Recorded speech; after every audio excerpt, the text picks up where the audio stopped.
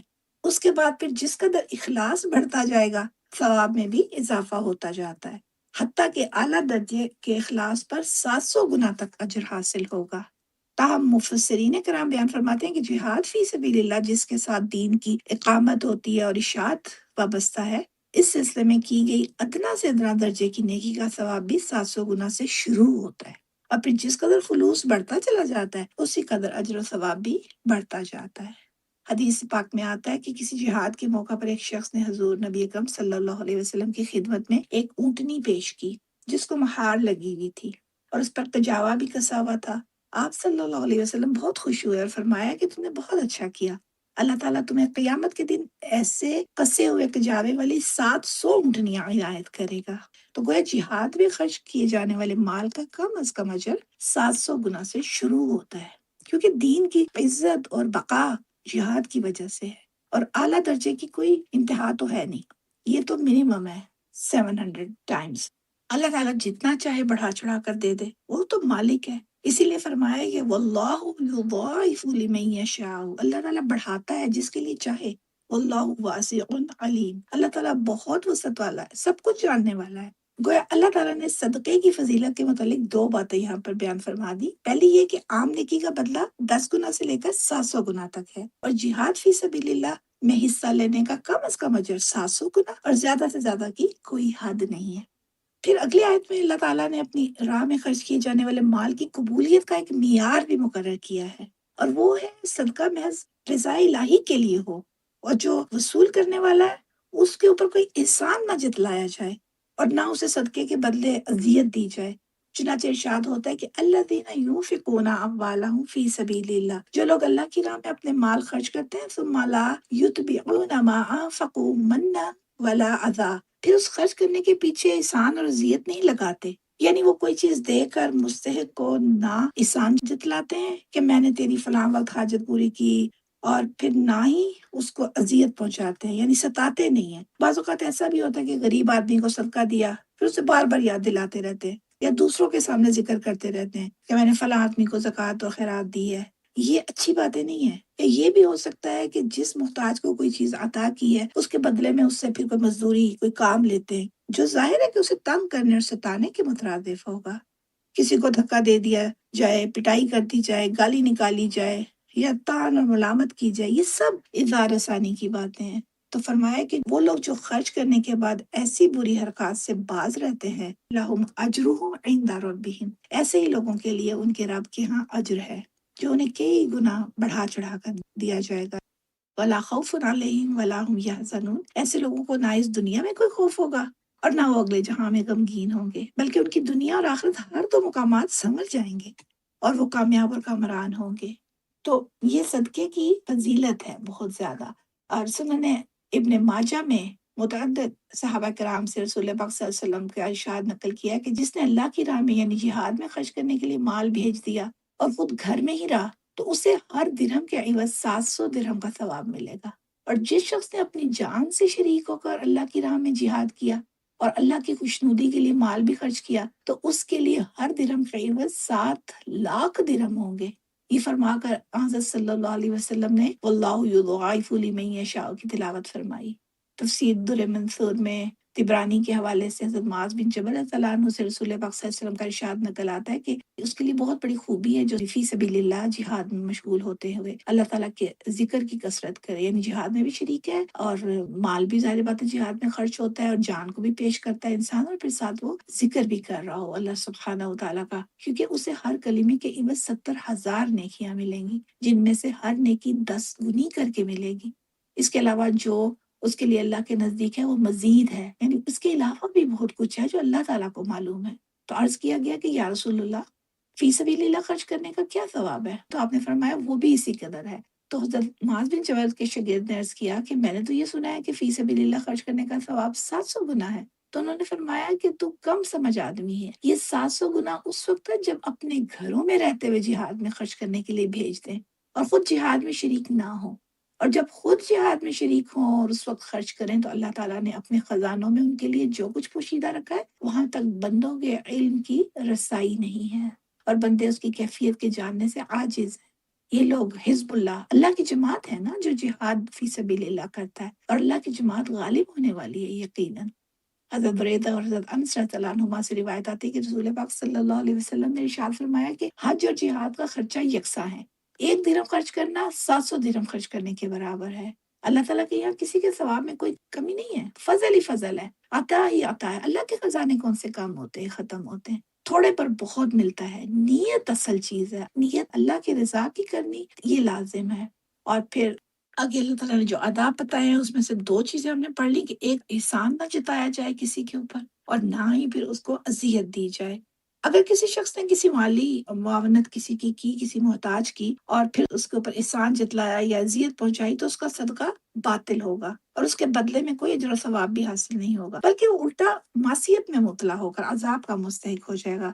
حضور نبی صلی اللہ علیہ وسلم کا ارشاد گرامی ہے، قیامت کے دن اللہ تعالیٰ احسان جتلانے والے شخص کی طرف نظر شفقت سے دیکھنا بھی پسند نہیں کرے گا۔ اللہ تعالیٰ ایسے لوگوں کو پاک بھی نہیں فرمائے گا۔ اللہم احفظنا، آمین یا ربی۔ تو بلکہ کیا ہوگا کہ اس کے لیے عذاب علیم تیار ہوگا۔ اس حدیث میں آپ نے یہ بھی فرمایا کہ جو شخص اپنا تہبند یا شلوار ٹخنوں سے نیچے لٹکاتا ہے، یعنی اسی حدیث کے الفاظ کے اندر یہ بھی پھر آتا ہے کہ جو شخص اپنی شلوار یا تہبند یا پجامہ یا پینٹ سے جو بھی وہ اس نے پہنا ہوتا ہے مردوں کے لیے، وہ اس کو لٹکاتا ہے، تو اللہ تعالیٰ اس کی طرف نظر شفقت سے بھی نہیں دیکھے گا۔ آپ کو پتہ نا، ٹخنے مردوں کے ننگے ہونے چاہیے، اور جو اس کو کور کرتے ہیں اللہ تعالیٰ ان کی طرف شفقت سے دیکھے گا بھی نہیں، اور وہ جہنم میں جائے گا۔ حدیث کے الفاظ میں آتا ہے اسفل من الکعبین ففی النار، ٹخنوں سے نیچے پجامہ لٹکانا مکروہ تحریمی اور قابل مواخذہ ہے۔ بہرحال صدقے کے متعلق 2 چیزوں کی سخت وعید، چونکہ اسی حدیث میں اس کا بھی ذکر آتا ہے تو بتا دیا، تو بہرحال صدقے کے متعلق 2 چیزوں کی سخت وعید فرمائی ہے کہ صدقہ دینے والا نہ تو احسان جتلائے کسی پر اور نہ تکلیف دے۔ اگر ایسا کرے گا تو نہ صرف اس کا صدقہ باطل ہو جائے گا، بلکہ وہ یعنی خود صدقہ دینے والا گناہگار بھی ساتھ ہوگا۔ تو دیکھیے، ایک تو صدقہ دیا پھر ساتھ گناہگار بھی ہو گیا، تو خسارہ ہی ہے نا، اور عذاب کا مستحق ٹھہرے گا۔ بعض اوقات سائل جو ہے نا وہ لجاجت کرتا ہے، منت سماجت کرتا ہے اور اپنے سوال پر اصرار کرتا رہتا ہے۔ اس صورت میں ہوتا ہے کئی دفعہ کہ انسان اریٹیٹ ہو جاتا ہے بہت زیادہ، تو اس صورت میں فرمایا کہ قول معروف، دستور کے مطابق نرم جواب دینا اور مغفرہ اور درگزر کرنا، اس کے اصرار پر بالکل بھی بد زبانی سے پرہیز کرنا چاہیے۔ اگر نہیں کسی کو دینا تو اچھے طریقے سے اس کو منع کر دیا جائے، اس کو ڈانٹ ڈپٹ نہ کی جائے۔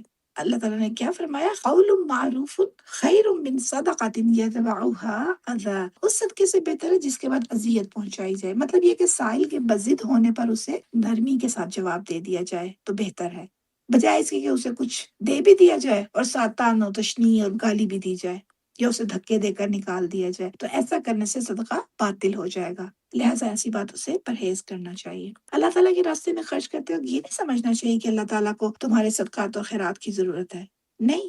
اللہ تعالیٰ نے فرمایا اللہ غنی، اللہ تعالیٰ تو ایسی چیزوں سے بے نیاز ہے۔ صدقہ دینے سے انسان کا اپنا ہی فائدہ ہے، اسے تقرب اللہ حاصل ہوگا، اس کا نفس پاک ہو جائے گا۔ اللہ تعالیٰ حلیم بھی ہیں، بڑے پردبار ہیں۔ اکثر اوقات مجرموں کو مہلت دیتا رہتا ہے اللہ تعالیٰ، بہت سے لوگ اس مہلت سے ناجائز فائدہ اٹھا کر برے کاموں میں لگ جاتے ہیں، مگر معلوم ہونا چاہیے کہ اللہ تعالیٰ کسی وقت بھی گرفت کر سکتا ہے، لیکن مقررہ وقت پر اللہ تعالیٰ گرفت کر بھی لیتے ہیں۔ تو صدقے کے باطل ہونے کی 2 وجوہات کا ذکر ہوا۔ اب اگلی آیت میں ان کا تذکرہ دوبارہ آ رہا ہے اور ساتھ پھر اور بھی اضافہ ہو رہا ہے۔ تو یا ایھا الذین آمنوا لا تبطلوا صدقاتکم بالمن والاذی، اے اہل ایمان اپنے صدقات اور خیرات احسان جتلا کر اور تکلیف پہنچا کر باطل نہ کرو۔ یہی 2 چیزیں پہلے بھی آئی ہیں، اب پھر دوبارہ فرمایا وہاں تھا ثم لا یتبعون ما انفقوا منا ولا اذی، گویا دونوں مقامات پر احسان اور اذیت کو ابطال صدقہ کا ذریعہ بتایا گیا۔ صدقہ ضائع ہو جاتا ہے ان 2 چیزوں سے، بہت اچھی طرح اس کو سمجھ لینا چاہیے، احسان جتانا یا پھر صدقہ دے کر بعد میں اس شخص کو اذیت دینا کسی بھی طریقے سے۔ تو ایسا کرنے سے نہ صرف صدقہ بے مقصد ہو جاتا ہے بلکہ الٹا انسان گناہگار ہو کر عذاب کا مستحق ہو جاتا ہے۔ تو گویا یہ بات سمجھا دی گئی ہے کہ انفاق فی سبیل اللہ کا مفہوم محض اللہ سبحانہ وتعالیٰ کی رضا جوئی کے لیے خرچ کرنے کا نام ہے۔ ہر وقت کوئی کام بھی آپ کریں، صدقہ اسپیشلی اس کے حوالے سے چونکہ یہ آیات آ رہی ہیں، تو صرف ذہن میں یہی ہو کہ اللہ تعالیٰ کس طریقے سے راضی ہوں گے، اللہ تعالیٰ کی رضا ہی مطلوب ہو اور کسی کی بھی نہیں۔ دنیاوی طور پر بعض اوقات ہوتا ہے انسان کسی کی نظر میں اچھا بننے کے لیے یا اس طریقے سے اپنا کوئی کام نکلوانے کے لیے مستقبل میں کسی کے ساتھ اچھا سلوک کر دیتا ہے، سو صدقہ خیرات کر دیتا ہے، نہیں، ایسی کوئی بھی نیت نہ ہو۔ اب ابطال صدقہ کی تیسری وجہ کے متعلق اللہ تعالیٰ فرماتے ہیں کَالَّذِی يُنْفِقُ مَالَهُ رِئَاءَ النَّاسِ، جو شخص لوگوں کے دکھانے کے لیے مال خرچ کرتا ہے اس کا صدقہ بھی اسی طرح باطل ہو جاتا ہے جس طرح احسان جتلا کر یا اذیت پہنچا کر ضائع ہوتا ہے۔ تو یہ تیسری صورت ہو گئی دکھاوے کے لیے مال خرچ کرنا۔ ریاکار جو ہوتا ہے نہ صرف اجر و ثواب سے محروم رہتا ہے بلکہ الٹا گنہگار ہوتا ہے، کیونکہ اس نے اللہ کی رضا کے لیے خرچ نہیں کیا بلکہ شہرت اور نیک نامی کی خاطر کیا ہے۔ حدیث پاک میں آتا ہے کہ قیامت کے دن اللہ تعالیٰ ریاکار کو فرمائے گا کہ جاؤ، تمہارے لیے میرے پاس کوئی اجر نہیں، تم ایسے صدقے کا اجر ان سے لو جن کی خوشنودی کی خاطر صدقہ کیا تھا، کیونکہ اللہ تعالیٰ فرمائیں گے کہ میں شریکوں سے پاک ہوں، میرا کوئی ہمسر نہیں، اور وہ تو صدقہ دیا تھا تو ساتھ نیت ہی یہ تھی کہ کوئی دیکھے تو میری تعریف کرے۔ تو اسی لیے ریا کو شرک اصغر کہا جاتا ہے نا۔ شرک کی بہت سی قسمیں ہیں جس میں ریا جو ہے نا وہ ہلکی قسم کا شرک شمار ہوتا ہے۔ تو فرمایا کہ ایک تو ایسا شخص دکھاوے کے لیے خرچ کرتا ہے، دوسرے ولا یؤمن باللہ والیوم الآخر، اللہ تعالیٰ قیامت کے دن پر یقین بھی نہیں رکھتا۔ اگر اسے اللہ تعالیٰ کی وحدانیت، اس کی قدرت کاملہ اور مرنے کے بعد زندہ کرنے کا جو اللہ کے ہاتھ میں اختیار ہے اس کا یقین ہوتا تو پھر دوسروں کو دکھاوے کے لیے نیکی کا کام نہ کرتا، وہ محض اللہ تعالیٰ کی رضا کو ہی اپنے نظر میں رکھتا اور اسی کے لیے اپنا مال خرچ کرتا۔ تو فرمایا وَمَثَلُهُ كَمَثَلِ صَفْوَانٍ عَلَيْهِ تُرَابٌ، ریاکار کی مثال اس چٹان کی سی ہے جس پر مٹی پڑی ہوئی ہو، اور بظاہر یہ نظر آئے کہ اگر اس مٹی میں بیج بو دیا جائے تو فصل اگ آئے گی، یعنی نیچے ہارڈ راک ہو اور اوپر مٹی پڑی ہوئی ہو تو ایسے لگے کہ مٹی کے اندر اگر بیج بو دیا جائے گا تو فصل اگائے گی، مگر حقیقت میں وہ مٹی نہیں ہوتی بلکہ سخت اور صاف چٹان پر مٹی کی تہ جمی ہوتی ہے۔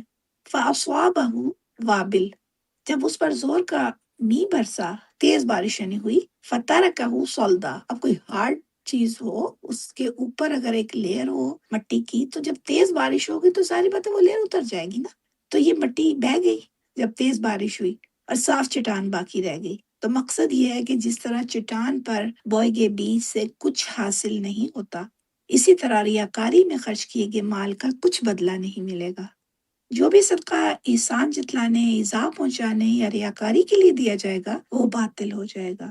تو فرمایا لا یقدرون علی شیء مما کسبوا، یہ لوگ اس میں سے کسی چیز پر قادر نہیں ہوں گے جو کچھ انہوں نے کمایا، یعنی جو صدقہ و خیرات کیا ہے، کیونکہ اس دنیا میں ہم جو کچھ بھی کمائی کر رہے ہیں اس کا ہمیں آخر میں ریوارڈ ملے گا نا، یہ چیز ہمارے سامنے آئے گی جو کسب ہم کرتے ہیں اچھے برے۔ تو اب جو صدقہ اور خیرات دکھاوے کے لیے کیا گیا ہوگا اس میں ریاکاری کا چونکہ عنصر شامل ہے، لہٰذا اس کا کوئی بھی اجر نہیں ملے گا، انسان خالی ہاتھ رہ جائے گا۔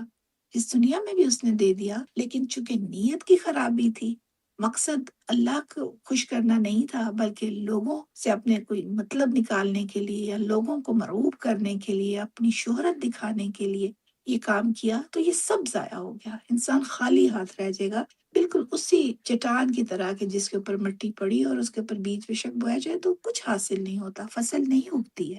پھر اللہ تعالیٰ فرماتے ہیں کہ واللہ لا یہدی القوم الکافرین، اللہ تعالیٰ کافروں کی رہنمائی نہیں کرتا۔ جو لوگ بظاہر نیکی کا کام کرتے ہیں، دھڑا دھڑ مال خرچ کر رہے ہیں، مگر نیت میں خرابی ہے، کوئی احسان جتلا رہا ہے، کوئی ایذا پہنچا رہا ہے اور کوئی محض ذاتی شہرت کی خاطر خرچ کر رہا ہے، تو ایسے لوگ ہمیشہ غلط راستے پر بھٹکتے رہتے ہیں۔ اللہ تعالیٰ ان کی راہ راست کی طرف رہنمائی نہیں فرمائیں گے، یہ ان کے لیے سزا کے طور پر ہے، ورنہ اگر ان میں ذرا بھی نیک نیتی موجود ہو تو اللہ تعالیٰ ان کی رہنمائی صراط مستقیم کی طرف فرما دے گا۔ تو اللہ تعالیٰ نیتوں کو دیکھتے ہیں، کوئی بھی کام چھوٹے سے چھوٹا بھی کیا جائے لیکن اگر اس کی نیت اچھی ہے تو وہ اللہ تعالیٰ بہت بڑھا چڑھا کر اس کا اجر دیں گے، اور کوئی بھی کام جو کہ بدنیتی سے کیا گیا ہو، اگر کوئی شخص مسلمان ہو اور ریاکاری سے کوئی ایسا کام کرے جو فی نفسی ہی تو نیک ہو، خواہ مالی عبادت ہو یا جانی عبادت ہو، ریاکاری کی وجہ سے وہ ثواب سے محروم رہے گا، بلکہ ریاکاری اس کے لیے وبال ہوگی اور آخرت میں مستحق عذاب ہوگا۔ حضرت ابو ہریرہ رضی اللہ تعالیٰ عنہ سے روایت ہے کہ رسول اللہ صلی اللہ علیہ وسلم نے ارشاد فرمایا کہ سب سے پہلے جن لوگوں کے بارے میں سزا کا فیصلہ ہوگا ان میں ایک شخص وہ ہوگا جو بظاہر شہید ہو گیا تھا، لیکن اس کی نیت یہ تھی کہ بہادری میں اس کا نام ہو جائے۔ اور ایک وہ شخص ہوگا جس نے علم پڑھا اور پڑھایا اور قرآن پاک پڑھا۔ علم حاصل کرنے سے اس کی نیت یہ تھی کہ اس کو عالم کہا جائے، اور قرآن پڑھنے سے اس کی نیت یہ تھی کہ اس کو قاری کہا جائے۔ اور ایک وہ شخص ہوگا جسے اللہ تعالیٰ نے ہر طرح کا مال دیا تھا، اور اللہ پاک کے حضور میں وہ کہے گا کہ جو بھی، وہ یہ اللہ تعالیٰ سے کہے گا کہ جو بھی کوئی مجھے سبیل ملی تھی خرچ کرنے کی، جس میں خرچ کرنا آپ کے نزدیک محبوب تھا، اس میں نے آپ کے لیے خرچ کیا۔ تو اللہ تعالیٰ کا ارشاد ہوگا کہ تو جھوٹ کہتا ہے، تو نے یہ اس لیے کیا تھا کہ تجھے سخی کہا جائے۔ تینوں آدمیوں سے اللہ تعالیٰ فرمائے گا کہ تمہاری جو خواہش تھی وہ پوری ہو چکی، مطلب تم نے دنیا کے لیے کیا تھا نا یہ سارا کچھ، وہ تو تمہیں مل گیا، اور جو تم چاہتے تھے وہ کہا جا چکا، لہٰذا ان تینوں کو منہ کے بل گھسیٹ کر دوزخ میں ڈال دیا جائے گا۔ حضرت ابو ہریرہ رضی اللہ عنہ نے فرمایا کہ جن کے ذریعے سب سے پہلے دوزخ کو دہکایا جائے گا یہ تین آدمی ہوں گے۔ اللہ اکبر۔ حضرت شداد بن اوس رضی اللہ عنہ نے بیان فرمایا کہ میں نے رسول پاک صلی اللہ علیہ وسلم سے سنا ہے کہ جس نے ریاکاری کرتے ہوئے نماز پڑھی اس نے شرک کیا، اور جس نے روزہ رکھ کر ریاکاری کی اس نے شرک کیا، اور جس نے صدقہ دے کر ریاکاری کی اس نے شرک کیا۔ مشکات شریف کی یہ حدیث مبارکہ ہے۔ تو دیکھیے ریاکاری اس قدر بری چیز ہے۔ تو جو شخص ریاکاری کے لیے کرتا ہے، اللہ تعالیٰ چونکہ نیتوں کو دیکھتے ہیں، اگر کسی کے اندر ذرا برابر بھی نیتی موجود ہوگی تو اللہ تعالیٰ اس کی رہنمائی صراط مستقیم کی طرف فرما دے گا۔ مگر جب لوگ اپنی برے حرکتوں سے باز نہیں آتے، کفر، شرک اور فسق و فجور پر نادم ہو کر اس کو ترک نہیں کرتے اور اللہ تعالیٰ سے خود صراط مستقیم کی رہنمائی طلب نہیں کریں گے، اللہ تعالیٰ انہیں ہدایت نصیب نہیں کرے گا۔ ہدایت بہت بڑی نعمت ہے، خود بخود اللہ تعالیٰ نہیں کسی کو دیتے جب تک کوئی اس کی طلب نہیں کرتا۔ غلطی ہوتی ہے لیکن انسان نادم ہو جائے اپنی غلطی پر اور اللہ تعالیٰ اس کو معاف کر دیتے ہیں اور پھر اس کی رہنمائی کر دیتے ہیں۔ ریاکاری کے طور پر خرچ کرنے کی وضاحت کے بعد اب تصویر کا دوسرا رخ بھی پیش کیا جا رہا ہے۔ ارشاد ہوتا ہے وَمَثَلُ الَّذِينَ يُنْفِقُونَ أَمْوَالَهُمُ ابْتِغَاءَ مَرْضَاتِ اللَّهِ، اور ان لوگوں کی مثال جو اللہ کی رضا کے لیے اپنے مالوں کو خرچ کرتے ہیں۔ ظاہر ہے کہ رضا الہی کا حصول تو بہت بڑی نعمت ہے نا، جس سے اللہ راضی ہو گیا اسے سب کچھ مل گیا، اور جس کسی سے اللہ تعالیٰ ناراض ہو گیا وہ ہر چیز سے محروم ہو گیا۔ تو فرمایا کہ جو لوگ اللہ کی رضا حاصل کرنے کے لیے مال خرچ کرتے ہیں وَتَثْبِيتًا مِنْ أَنفُسِهِمْ، اور ان کا دوسرا مقصد اپنے نفسوں کو ثابت رکھنا ہوتا ہے، یعنی اللہ تعالیٰ کی خوشنودی کے ساتھ ساتھ ان کا مقصود اصلاح نفس بھی ہوتا ہے، یعنی اپنے وہ نفس کی اصلاح بھی کرنا چاہتے ہیں، یعنی اللہ تعالیٰ کی خوشنودی کے ساتھ ساتھ ان کا مقصود اصلاح نفس بھی ہوتا ہے تاکہ دل انفاق فی سبیل اللہ اور نیکی کے دوسرے کاموں پر ثابت رہے۔ کیونکہ جب دل بن جاتا ہے نا تو پھر اس دل کے ساتھ انسان کوئی بھی کام کرتا ہے اللہ کو ہی صرف پیش نظر رکھتا ہے، تو ان کے دلوں سے بخل کا مادہ دور ہو جاتا ہے، ان میں فیاضی کا مادہ پیدا ہو جاتا ہے۔ تو فرمایا کہ ایسے لوگوں کی مثال کمثل جنت بربوۃ، اس باغ جیسی ہے جو اونچی جگہ پر واقع ہو، اصابها وابل، جب اس باغ پر زوردار بارش ہو، فاتت اکلہا ضعفین، تو دگنا پھل وہ دیتا ہے، یعنی اگر تیز بارش اس باغ میں ہو جائے، زوردار بارش ہو جائے تو اس کا پھل بہت زیادہ ہو جاتا ہے، یعنی دگنا پھل۔ فَإِلَّمْ يُصِبْهَا وَابِلٌ فَطَلٌ، اور اگر تیز بارش نہ ہو تو اس کے لیے معمولی بارش جیسے اوس بھی کافی ہوتی ہے۔ مفسرین کرام فرماتے ہیں کہ یہاں پر تیز بارش سے مراد یہ ہے کہ کوئی شخص فیاضی کا خوب مظاہرہ کرتا ہے اور اللہ تعالیٰ کے راستے میں کھل کر خرچ کرتا ہے، تو اس مثال کے مطابق وہ کئی گنا زیادہ اجر و ثواب کا مستحق ہے، کیونکہ اللہ تعالیٰ نے کہا نا کہ دوہرا بہت زیادہ اجر و ثواب ملے گا، اور معمولی بارش یعنی تھوڑی مقدار میں بھی اگر کوئی خرچ کرتا ہے تو اس کی کامیابی کے لیے وہ بھی کافی ہے، کیونکہ نیت ٹھیک ہے نا، نیت اللہ تعالیٰ کی رضا ہے، تو اس لیے وہ جو تھوڑا مال دیا گیا وہ بھی کافی ہے، بشرطے کہ اس کی نیت درست ہو، تو اصل چیز نیت ہے۔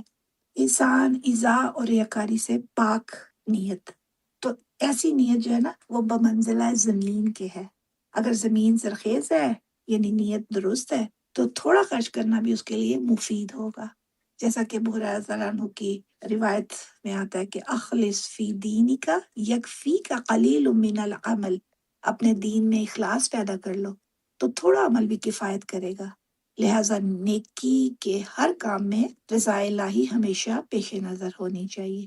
قبولیت کا یہی معیار ہے، واللہ بما تعملون بصیر، تم جو کچھ بھی کرتے ہو اللہ تعالیٰ اس کو خوب دیکھ رہا ہے، تمہارے کسی عمل سے غافل نہیں ہے، تمہارے دلوں کے حالات اور نیت سے واقف ہے، وہ تمہارے اخلاص کے درجے کو بھی جانتا ہے، اس سے کوئی چیز اوجھل نہیں، لہٰذا ہر کام کرتے وقت اپنی نیت کو درست کر لو۔ اپنی نیتوں کے اوپر بہت محنت کی ہمیں ضرورت ہے۔ نیت بنانی بھی چاہیے، جیسے کہتے ہیں نا کوئی بھی آپ کام کرنے جا رہے ہیں تو اس سے پہلے اپنی نیت کو خود چیک کریں کہ میں یہ کام کس لیے کرنا چاہتا ہوں یا چاہتی ہوں۔ پھر اس کے بعد اگر دل میں کچھ ایسا خیال آ رہا ہے کہ دنیاوی طور پر کسی کو یعنی دکھانے کی خاطر ریاکاری کے لیے کر رہے ہیں یا کچھ ایسی چیزیں انسان کو خود پتہ ہوتا ہے، تو اپنی نیت کو فوراً درست کر لیں، اللہ تعالیٰ سے معافی مانگیں، اللہ تعالیٰ سے کہیں کہ اللہ تعالیٰ میری نیت میں یہ جو خرابی کی بات آئی ہے تو مجھے اس سے محفوظ رکھ، میں صرف تیری رضا کے لیے کرنا چاہتا ہوں، اور اس لیے جو بھی کام میں کر رہی ہوں میں کر رہا ہوں اس کام کو تو ویسے ہی بالکل قبول کر لے جیسے تو پسند کرتا ہے، اس پر مجھ سے ویسے ہی کروا لے۔ اپنی نیتوں کو درست کرنا بہت اہم چیز ہے۔ پھر باغ کی مثال یہاں پر چونکہ دی ہے تو کسی متوقع نعمت کے ضائع ہو جانے پر کس قدر پریشانی ہوتی ہے۔ انسان کو کوئی کام کر رہا ہوتا ہے تو اس کے بعد اس کی ایک امید ہوتی ہے کہ اس میں مجھے ایسا فائدہ ملے گا، لیکن پھر انسان کو کہیں یہ ڈر ہوتا ہے کہ اگر ایسا نہیں ہوا تو پریشانی ہوتی ہے نا، اس کا خوف ہوتا ہے۔ تو اس کی مثال یہاں پر چٹان والی مثال میں دی ہے اللہ تعالیٰ نے۔ اب اللہ تعالیٰ اس قسم کی ایک اور مثال بیان فرماتے ہیں جس میں یہ بات سمجھا دی گئی ہے کہ جب اللہ تعالیٰ کی عطا کردہ نعمت پر ہی انسان کا انحصار ہوتا ہے اور وہ ضائع ہو جائے تو انسان کو دکھ ہوتا ہے اور اس کی امیدوں پر کس طرح پانی پھر جاتا ہے۔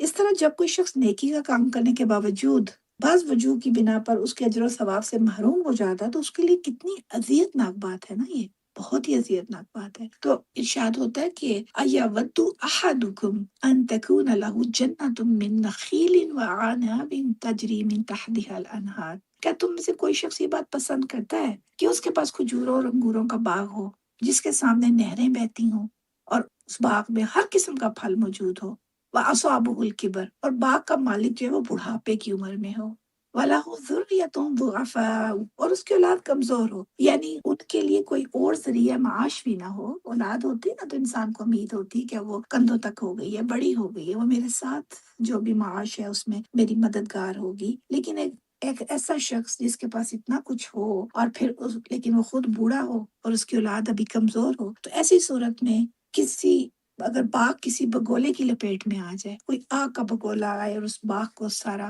جلا کر خاک کر ڈالے، تو ذرا اندازہ کیجئے ایسی صورت میں اس باغ کے مالک کی کیا حالت ہوگی۔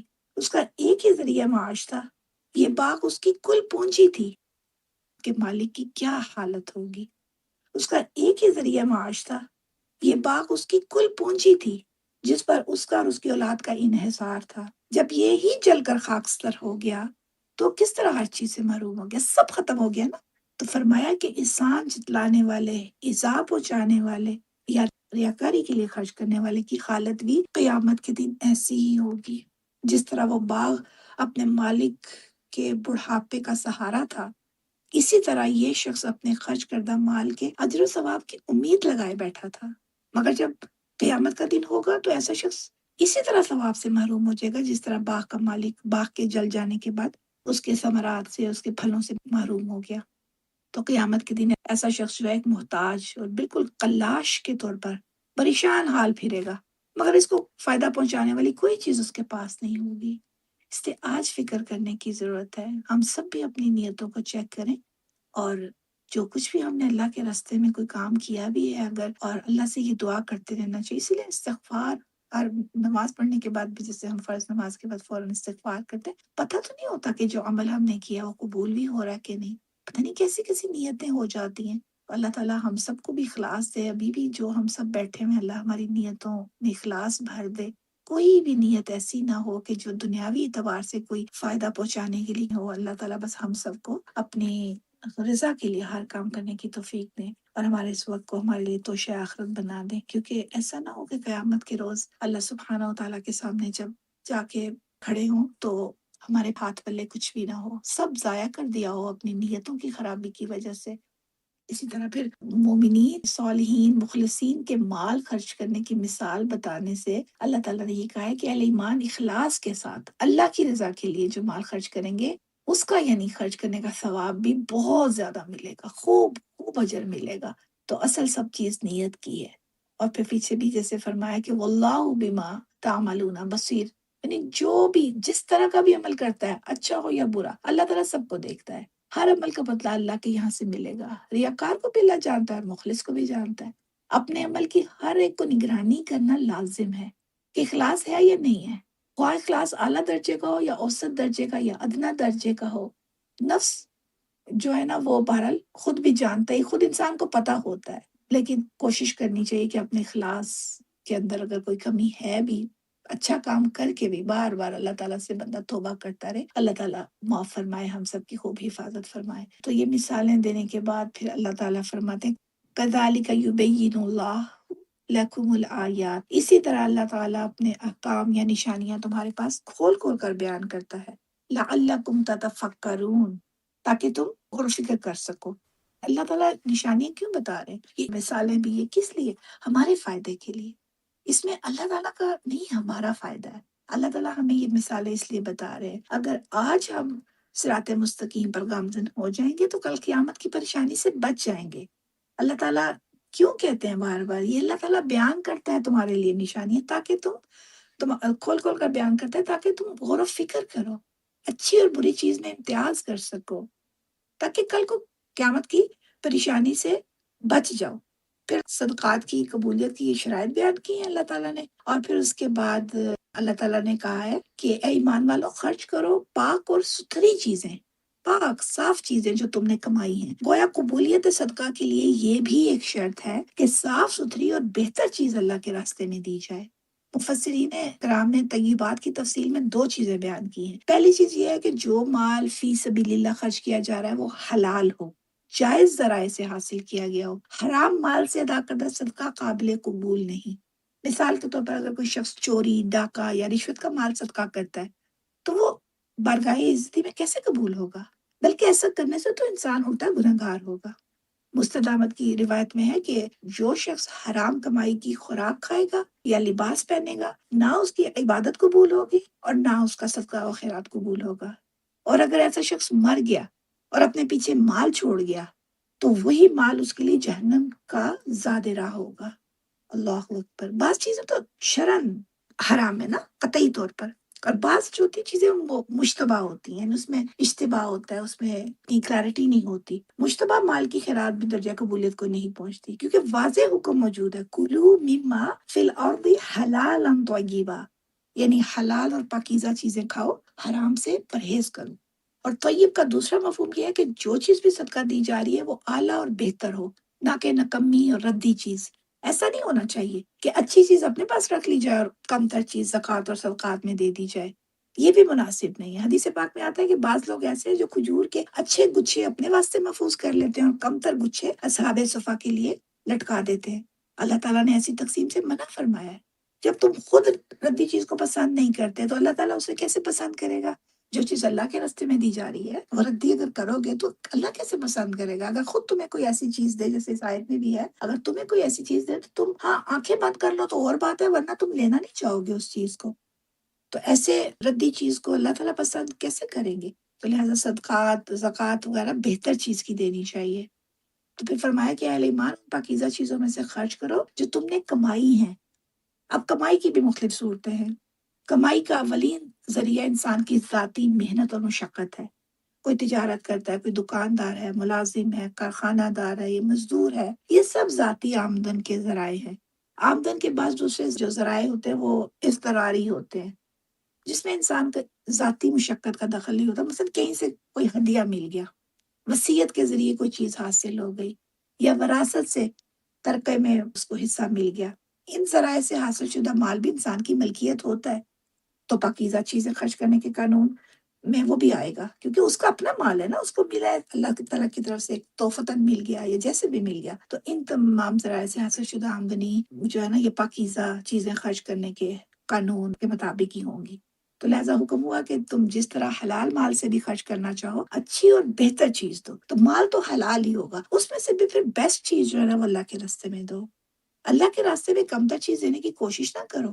پیچھے بھی گزر چکے ہیں، انفقوا مما رزقناکم، اللہ تعالیٰ نے فرمایا کہ اس میں سے خرچ کرو جو ہم نے تمہیں دیا ہے۔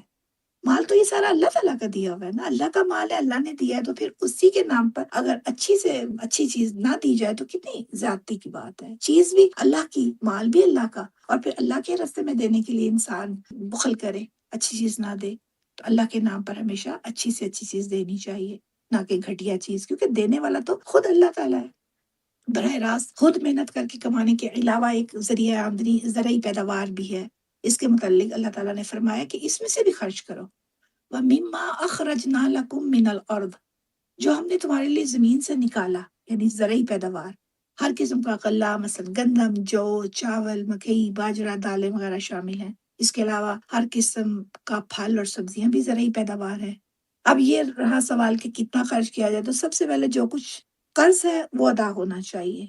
جس طرح تجارت وغیرہ کے مال میں کل مال کا 40واں حصہ زکوٰۃ فرض ہے نا، 2.5% یعنی تو مال کا 40واں حصہ ہوتا ہے۔ تو اسی طرح زرعی پیداوار سے عشر بھی ہوتی ہے، یعنی 10واں حصہ اللہ کی راہ میں جو زرعی پیداوار ہوتی ہے اس کا 10واں حصہ خرچ کیا جاتا ہے۔ البتہ اس کے بھی پھر آگے 2 حصے ہوتے ہیں۔ بارانی زمین، جو زمین بارشوں سے سیراب ہوتی ہے، اس میں مالک کو خود کوئی مشقت نہیں نہ کرنی پڑتی، تو اس میں سے 10واں حصہ، اور جو نہری یا چاہی زمین ہوتی ہے، یعنی کنویں وغیرہ سے جس کو سیراب کیا جاتا ہے، اس میں سے 20واں حصہ نکالنا فرض ہوتا ہے۔ البتہ بعض ایسی بھی چیزیں ہوتی ہیں جو خودرو ہوتی ہیں، جیسے گھاس، لکڑیاں اور کانے وغیرہ، ان چیزوں پر عشر نہیں ہوتا ہے، یہ معاف ہے۔ اگر یہ چیزیں خود کاشت کی جائیں، خود یعنی کہ کوئی اگاتا ہے ان چیزوں کو، چارے کے لیے گھاس وغیرہ خود بوئی جائے، لکڑی کے لیے درخت لگائے جائیں یا کانے کی کاشت کی جائے، تو پھر ان پر عشر ادا کرنا ہوتا ہے۔ یہ امام ابو حنیفہ رحمہ اللہ کا فتویٰ ہے۔ تو عشر کی ادائیگی تو فرض ہے، یہ تو لازمی ہے۔ اس کے علاوہ اگر کوئی مزید خرچ کرے گا تو وہ نوافل میں شمار ہوگا اور ثواب کا باعث ہوگا۔ اچھا، یہاں پر ایک شبہ کا ازالہ بھی ضروری ہے۔ نبی پاک صلی اللہ علیہ وسلم کی حدیث مبارکہ آتی ہے کہ سبزیوں میں صدقہ نہیں ہے، حالانکہ یہ بھی زرعی پیداوار ہے نا، اور زمین ہی سے نکلتی ہیں۔ امام ابو حنیفہ رحمہ اللہ فرماتے ہیں کہ اس حدیث کا یہ مطلب نہیں ہے کہ سبزیوں پر عشر بالکل معاف ہے، بلکہ اس کا مطلب یہ ہے کہ سبزیوں کا عشر سرکاری خزانے میں جمع کرانے کی ضرورت نہیں۔ مالک خود اپنی ثوابدید پر اس کے ہے کہ وہ خود مستحقین جو ہے ان کے اندر تقسیم کر دے۔ اس کی وجہ وہ یہ بتاتے ہیں کہ سبزیاں جلد خراب ہو جانے والی چیز ہیں، پیرشیبل ہے نا۔ اب سبزیاں تو سرکاری انتظام میں پہنچتے پہنچتے اور پھر تقسیم ہونے تک اس کے ضائع ہو جانے کا خدشہ ہے، تو اس لیے سبزی کا جو عشر یعنی 10واں حصہ یا 20واں بتایا، وہ برانی اور اس کا فرق جو چاہی یا نہری کے حساب سے، تو یہ مالک کو خود تقسیم کر لینا چاہیے اس کا اتنا حصہ نا۔ مثال کے طور پر اگر سبزی کے 10 گٹھے اس کو حاصل ہوئے ہیں تو ان میں سے ایک اللہ کی راہ میں دے دے، یا اگر زمین چاہی یا نہری ہے تو 20 گٹھوں میں سے ایک ادا کر دے۔ اہل سنت کا یہی مسلک ہے اور یہ قرآن اور سنت سے موافقت رکھتا ہے۔ زمین کی پیداوار کا ایک اور ذریعہ ہوتا ہے، وہ معدنیات ہوتی ہیں۔ عام زمین میں اور پہاڑوں میں کانیں پائی جاتی ہیں جن سے تانبا، نمک، کوئلہ، لوہا، سونا، چاندی، تیل وغیرہ یہ چیزیں نکلتی ہیں۔ ان تمام چیزوں کی زکوٰۃ خمس یعنی کل آمدنی کا 5واں حصہ ہے۔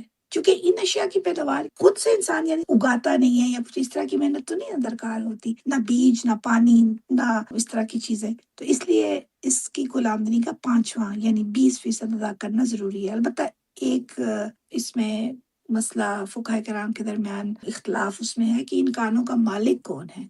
امام ابو حنیفہ رحم اللہ، امام شافی رحم اللہ اور امام احمد رحم اللہ فرماتے ہیں کہ کانوں کا مالک وہ شخص ہے جس کی زمین سے معدنیات برآمد ہوں، تو لہٰذا خمس بھی وہی ادا کرے گا۔ اگر یہ معدنیات کسی عام جنگل، صحرا یا سمندر سے نکلیں تو ان کی مالک حکومت ہوگی۔ البتہ امام مالک رحم اللہ کا مسئلہ یہ ہے کہ کان خواہ کہیں بھی نکلے اس کی مالک حکومت ہے۔ یہاں پر اللہ تعالیٰ نے فرمایا کیا تھا کہ اگر کمائی تمہاری ذاتی محنت اور مشقت کی ہے تو پھر اس میں سے حلال اور طیب چیزیں اللہ کی راہ میں خرچ کرو، اور جو زمین کی پیداوار ہے اس میں سے بھی اچھی چیز خرچ کرو، اور ردی یا کمتر چیز کو خرچ کرنے کا ارادہ نہ کرو۔ خبیث سے مراد ردی یا گھٹیا چیز ہے یہاں پر، اور اس کا اطلاق ناپاک چیزوں پر بھی ہوتا ہے۔ اللہ تعالیٰ کی راہ میں صاف ستھری چیزیں دینی چاہیے، کیونکہ وَلَسْتُمْ بِآخِذِيهِ، یعنی گھٹیا چیز جب تم خود لینے کے لیے تیار نہیں ہوتے ہو تو اللہ تعالیٰ کی راہ میں ایسی چیزیں کیسے دیتے ہو؟ گھٹیا چیز قبول کرنے کی ایک صورت ہے کہ تم خود چشم پوشی کر لو، إِلَّا أَن تُغْمِضُوا فِيهِ۔ خود ایسے تو نہیں ہوتا انسان کسی سے کوئی چیز لینی ہو تو وہ آنکھیں بند کر لے کہ مجھے نظر نہ آئے کہ اس نے مجھے کیسی چیز، خود خوب اچھی طرح جانچ پڑتال کر کے اس کی خود اچھی طرح دیکھ بھال کے وہ چیز لیتا ہے۔ تو اللہ تعالیٰ کہتے ہیں کہ ایک ہی صورت ہے کہ اگر تمہیں کوئی چیز گھٹیا دے رہا ہو تو تم خود سے تو لیتے نہیں، اور اگر آنکھیں بند کر لو تو ہاں یہ صورت ہے کہ تمہیں پتہ ہی نہیں چلا کہ کس طرح کی چیز کسی نے دے دی، مگر یہ تم کرنے کے لیے تیار نہیں ہوتے ہو، تو لہٰذا اللہ کی راہ میں بھی اچھی سے اچھی چیز خرچ کرو۔ ایک اور مقام پر جیسے 4th جز جب سٹارٹ ہوگا تو وہاں پر آئے گا سورہ آل عمران میں کہ لا تنالوا البر حتی تنفقوا مما تحبون، تم ہرگز نیکی کو نہیں پہنچ سکتے جب تک تم اپنی پسندیدہ چیز خرچ نہ کرو۔ ظاہر ہے کہ ہر شخص اچھی صاف ستھری اور بہتر چیز ہی ہر شخص پسند کرتا ہے نا، اس کی پسندیدہ چیز وہی ہوتی ہے، تو لہٰذا بہتر چیز ہی فی سبیل اللہ بھی ادا کیا کرو۔ پاکیزہ چیز کے سلسلے میں ترمذی شریف کی ایک حدیث پاک ہے کہ حضور پاک صلی اللہ علیہ وسلم نے فرمایا لا تقبل صلاة بغیر طہور ولا صدقۃ من غلول، یعنی طہارت کے بغیر اللہ تعالیٰ نماز قبول نہیں کرتا اور خیانت کے مال سے صدقہ قبول نہیں کرتا۔ تو لہٰذا جس مال کی زکوٰۃ، صدقات، خیرات وغیرہ دی جا رہی ہے اس کا حلال اور طیب ہونا بھی ضروری ہے۔ اللہ تعالیٰ کہہ رہے ہیں وَعْلَمُوا، اچھی طرح سے جان لو، ان اللہ غنی حمید، کہ اللہ تعالیٰ بے پرواہ اور بے نیاز ہے، اس کو تمہاری صدقات اور خیرات کی کوئی ضرورت نہیں ہے۔ پہلے بھی پڑھ چکے نا، یہ تو اللہ تعالیٰ نے ہی دیا ہے نا، یہ تو سب مال ہی اللہ تعالیٰ کا ہے، تو اس میں اگر ہم دے رہے ہیں اللہ کی راہ میں تو کون سا احسان کسی پر دھر رہے ہیں، یہ تو اللہ کی ہی چیز ہے۔ ہمارے اوپر اللہ کا یہ احسان ہے کہ اللہ تعالیٰ نے ہمیں دی وہ چیز اور ہم اس کو دینے کے قابل اگر ہو رہے ہیں تو اللہ تعالیٰ کہتے ہیں کہ یہ صدقات و خیرات کی اللہ کو کوئی ضرورت نہیں ہے، اللہ غنی ہے، یہ تو تمہارے اپنے ہی فائدے کے لیے ہے تاکہ تم اس سے آخرت کو اپنی سنوار سکو۔ یہ دنیا میں قوم کے غربا اور مساکین کی جو اعانت ہے اس کا ایک ذریعہ دیا ہے اللہ تعالیٰ نے تمہیں، نیز تمہارے اپنے اخلاق بھی اس کی وجہ سے عالی ہوں گے۔ اللہ تعالیٰ پر پھر راضی ہوگا انسان، جب انسان اللہ تعالیٰ کی چیز پر راضی ہوتا ہے مطلب یہ کہ وہ اس کا شکر ادا کرتا ہے اور اس کے جواب میں پھر اللہ سبحانہ وتعالیٰ اس پر راضی ہوتے ہیں، اللہ تعالیٰ اور زیادہ اس کے اوپر اپنی نعمتوں کے دروازے کھولتے ہیں۔ آپ کو معلوم ہے نا کہ جتنا شکر کرتا ہے انسان، اللہ تعالیٰ اس کے رزق میں بھی بے پناہ اضافہ فرماتے ہیں۔ ہر وقت شکر اللہ کا کریں، ہم اپنی چھوٹی چھوٹی نعمتیں جو دیکھتے رہتے ہیں ہر وقت الحمدللہ شکر للہ، تو اللہ تعالیٰ حمید ہیں، یعنی تمام خوبیوں کے مالک خود ہیں وہ۔ تم اچھا کام کرو یا برا کرو وہ بے نیاز ہے، تمہارے اچھے اعمال نہ اس کی خدائی میں کوئی اضافہ کر سکتے ہیں اور نہ تمہارے برے اعمال اس کی خدائی پر اثر انداز ہو سکتے ہیں۔ اللہ تعالیٰ نے مال دیا ہے تو اس کی راہ میں خرچ کرو، اس کا شکریہ ادا کرو کہ اس نے تمہیں انعام سے نوازا ہے۔ الحمدللہ و شکر للہ، یہ بھی اللہ تعالیٰ کی ایک نعمت ہے کہ ہم اللہ تعالیٰ کے کلام پاک کو پڑھ رہے ہیں اور اس کو سمجھنے کی کوشش کر رہے ہیں، اسی نیت سے سب آ کے بیٹھیں اور بھی اپنے جو بھی پیارے ہیں ان کو بھی اس چیز کی دعوت دیں۔ اللہ تعالیٰ کیا خبر کہ ہمارے بلانے سے کوئی آئے اور وہ کتنا اچھا عمل کر لے اور ہمارے لیے بھی وہ صدقہ جاریہ بن جائے۔ اللہ تعالیٰ ہم سے قبول فرمائے، جو بھی کہا اس میں کوئی کمی کوتاہی رہی ہوگی تو میری طرف سے ہوگی، اللہ تعالیٰ اس کو معاف فرما دیں۔ اللہ تعالیٰ میرا آپ کو بتانا، آپ کا یہاں پر بیٹھ کے سننا اور عمل کی نیت کرنا، اس سب کو اللہ تعالیٰ جانتے ہیں۔ اللہ تعالیٰ ہماری نیتوں میں اخلاص بھر دے، ہم سے قبول فرما لے، مجھے بھی اور آپ سب کو بھی اپنے ماں باپ کے لیے اور اپنے اساتذہ کرام کے لیے صدقہ جاریہ بنا دیں، اور ہم سے سیکھنے والوں کو اور ہماری اولادوں کو ہمارے لیے صدقہ جاریہ بنا دیں انشاءاللہ بشرط زندگی۔ کل آپ سے پھر ملاقات ہوگی۔ ربنا تقبل منا انک انت السمیع العلیم، ربنا آتنا فی الدنیا حسنۃ وفی الآخرۃ حسنۃ وقنا عذاب النار، اللہم انا نسألک العافیۃ والمعافاۃ فی الدنیا والآخرہ، اللہم انا نسألک حبک وحب من یحبک والعمل الذی یبلغنا حبک، اللہم آنس وحشتی فی قبری، اللہم ارحمنی بالقرآن العظیم واجعلہ لی اماما ونورا وہدی ورحمہ، اللہم ذکرنی منہ ما نسیت وعلمنی منہ ما جہلت وارزقنی تلاوتہ آناء اللیل وآناء النہار واجعلہ لی حجۃ یا رب العالمین۔